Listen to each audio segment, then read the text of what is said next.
আমি এখন একটা কমেন্ট দিব, আপনার জনগণ দয়া করে শুনে আমার বসে একটা লাইক করে দিবেন। সাদের প্যাকরালা ফিরে মনে কোন দিন তুই সবা হব বলায় আমারে, ও যে হাত বেকা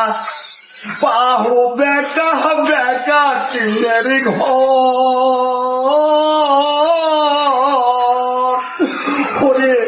আজকাল কাল ছুরি গুলা নিজেই খোঁজে বরারে, আজকাল ছুরি গুলা নিজেই খোঁজে বর, সাদের বেকরা লাঠি রে সাদের কপড়া লাঠি রে, কম দিন তুই সোজা হব বলায় আমারে, সাদের বেকরা লাঠি রে সাদের কপড়া লাঠি রে, কম দিন তুই সোজা হব বলায় আমারে।